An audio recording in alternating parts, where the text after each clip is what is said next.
अनाथेषु तथार्तेषु सर्वदा शिवपूजकम् नमामि निर्मलं शुद्धम् अखण्डानंद स्वामिनम्। नमस्कार, अमृत गल्पे आपनादेर स्वागत।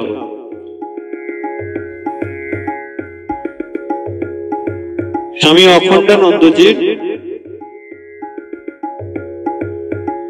साधन जीवनेर प्रथम पर्याय परिव्राजक जीवन तिब्बते और हिमालय आमादेर आलोच्य विषय।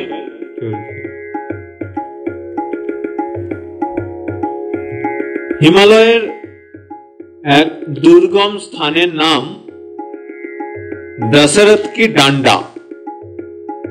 लाठिर मतो एकटी खाड़ा शिखर। এই স্থানের নামও সকলে জানে না এবং সকলে এদিকে আসেও না। স্থানটি বাঘ ভাল্লুক প্রভৃতি হিংস্র জন্তু সমাকুল। এখানে 3 রাত্রি বালক গঙ্গাধর ধ্যানে কাটিয়ে ফেলেন। চন্দ্রের জ্যোৎস্নায় বিধত এক রজনীতে ধ্যানমগ্ন অবস্থায় তার একটি অপূর্ব দর্শন হয়। এ সম্পর্কে তিনি বলতেন, সহসা অনুভব করলাম ঠাকুর পিছনে দাঁড়িয়ে, তার কাঁধের ওপর কাপড়ের খুঁটিটি। ঠাকুর বলছেন, দেখ, পুরুষ প্রকৃতির অনাদি অনন্ত লীলা। হিমালয় যেন পুরুষ, আর বৃক্ষলতা ফুল ফল যেন প্রকৃতি। একেই বলে পুরুষের ওপর প্রকৃতির নৃত্য। এই বলে তিনি গান ধরলেন, বাজবে গো মহেশের বুকে নেমে দাঁড়ার নাচিস নে খেপা মাঘি। অর্থাৎ বাজবে গো মহেশের বুকে নেমে দাঁড়া আর নাচিস নে খেপা মাগি। মরে নাই, শিব বেঁচে আছেন, মহাযোগে আছেন যোগী। যা দেখি তোর নাচনের জোর, নেচে ভাঙলি শিবের পাঁজর। বিষ খেকর আর নাইকো সে জোর, সাধ করে কি মুদে আঁকি। ঠাকুর আমার ঘাড়ে হাত দিয়ে রয়েছেন আর এই গানটি গাইছেন। সেদিন যে কি বিমল আনন্দে রাত কেটে গেল তা অবর্ণনীয়, বর্ণনা করতে পারি না। অবর্ণনীয় দিব্য আনন্দে এরূপে হিমালয়ের দুর্গম সব তীর্থ দেখতে দেখতে কয়েক মাস কেটে গেল। 1888 খ্রিস্টাব্দের মে মাসে বদ্রীনাথের পট খুলতেই বালক গঙ্গাধর সেখানে গিয়ে উপস্থিত হলেন। তপভূমি, হিমালয়ের প্রাণ কেন্দ্র বদ্রিকা আশ্রম তাকে বারবারই আকর্ষণ করেছে। এবার এই পুণ্যক্ষেত্রে 3 মাস তপস্যায় কাটিয়ে কৈলাস দর্শনের আকাঙ্ক্ষায় গঙ্গাধর জুলাই মাসে শিবছিলাম পাশ দিয়ে তিব্বতের দাবা জেলায় প্রবেশ করছেন। সেখান থেকে লাসা যাবার চেষ্টা করলে স্থানীয় পুলিশ তাকে ব্রিটিশের অনুচর মনে করে বাধা দেয় এবং আটক করে রাখে। ব্যবসায়ী বন্ধুরা জামিন হয়ে তাকে ছাড়িয়ে নেয়। পুলিশ তাকে লাসা যেতে নিষেধ করে, তবে কৈলাস ও মানস সরোবর দর্শনের অনুমতি দেন।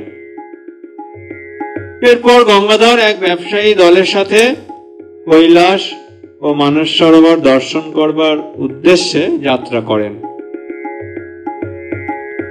এই পথে চোর ডাকাতের উপদ্রব বড়ই, সেজন্য খুবই সাবধানে শঙ্কিত হয়ে চলতে হয়। একদিন সত্যই বিপদ দেখা দিল। গঙ্গাধর ডাকাতের হাতে পড়লেন। শেষে উপস্থিত বুদ্ধির সহায়ে তাদের গুড় ও চাল ভাজা খাইয়ে সে যাত্রায় বেঁচে গেলেন। এইরকম বিপদ সংকুল পথে চলতে চলতে অবশেষে শিব পার্বতীর নিত্য ধাম এসে, অর্থাৎ কৈলাস শিলের অপার গাম্ভীর্য, সৌন্দর্য ও মহিমায় মুগ্ধ বালক সাধক পরিব্রাজক মহাদেবের ধ্যানে মগ্ন হলেন। কৈলাস ও মানস সরোবর তিব্বতের পশ্চিম অঞ্চলেই তুষারাবৃত মালভূমিতে অবস্থিত।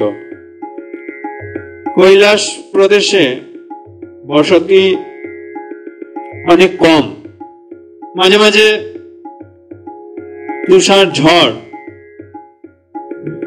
চলায় শীতের সীমা থাকে না। কিন্তু এই দেশ অত্যন্ত গম্ভীর, জনলোকের ঊর্ধ্বে, এ যেন তপলোক। এ সম্বন্ধে পরবর্তীকালে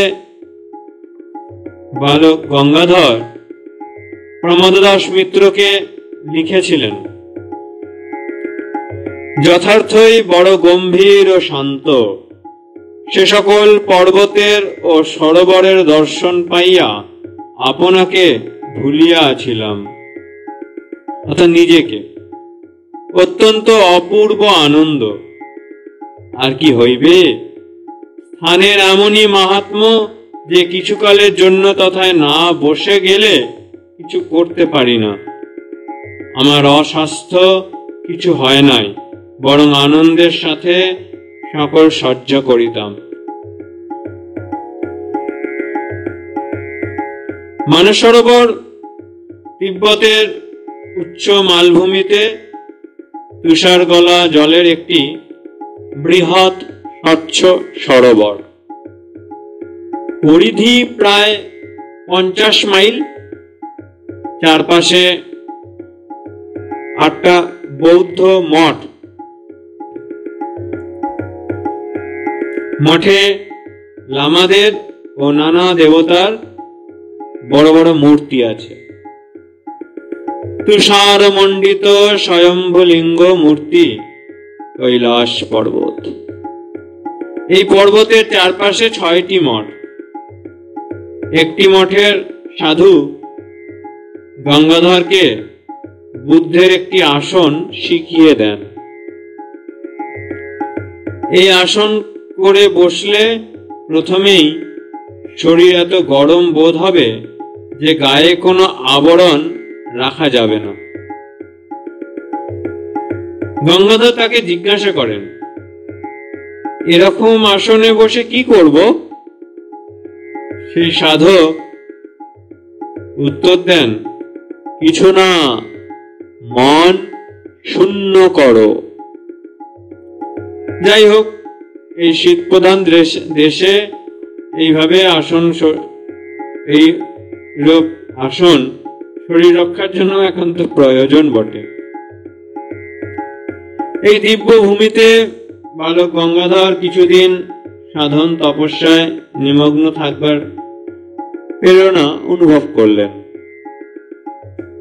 তবে এবার কোনো মঠে না থেকে কৈলাসের কাছেই ছেকরা নামক স্থানে লাসা নিবাসী এক ধনী ভক্তিমান খাম্বার অর্থাৎ যাযাবর তার আতিথ্য স্বীকার তিনি করলেন। একদিন গঙ্গাধরের শয্যা পার্শ্বে শ্রী ঠাকুরের ছবিখানি দেখবা মাত্রই সেই ধনী খাম্বা ওটা হাতে তুলে নিয়ে চেয়ে থাকতে থাকতে কিছুক্ষণ জ্ঞান শূন্য অবস্থায় বসে রইলেন। জ্ঞান হলে অর্থাৎ একটু প্রকৃতিস্থ হলে গঙ্গাধরকে বললেন, এ ছবি তুমি কোথায় পেলে? এ আমার কাছে রাখো, আমি নিত্য পূজা করব। এ তো সাক্ষাৎ ভগবান বুদ্ধ, নইলে একে ছুতেই আমার এমন হলো কেন? মানুষের এমন মুখের ভাব হয় না। তারপর বুদ্ধ প্রভৃতি দেবতাগণ যে সিংহাসনে থাকতেন সেখানে ওটা রেখে, ঠাকুরকে রেখে ধূপ দীপ দিয়ে তিনি নিত্য পূজা করতে লাগলেন। ফেরবার সময় গঙ্গাধর তাকে না বলেই ছবিখানি নিয়ে চলে আসেন। এই ছেকড়া গ্রামে 5 মাস কাটিয়ে এবারও তিনি নীতি পাস দিয়ে নভেম্বরের প্রথমে আবার বদ্রীনারায়ণে ফিরলেন। কারণ এই সময় বালক গঙ্গাধরের কাছে ঠাকুরের ওই ছবিটি একমাত্র সম্বল ছিল। পট বন্ধ হলে এবার হুমায়ুন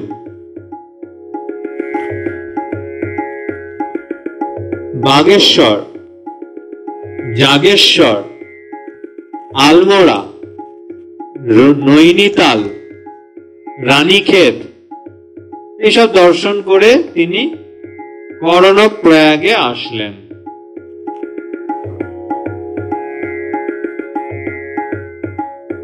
আজ এ পর্যন্তই। আগামী পর্বে আমরা পরবর্তী অংশ শুনব। ওম শান্তি শান্তি শান্তি। হরি ওম তৎসৎ। শ্রী রামকৃষ্ণার্পণমস্তু।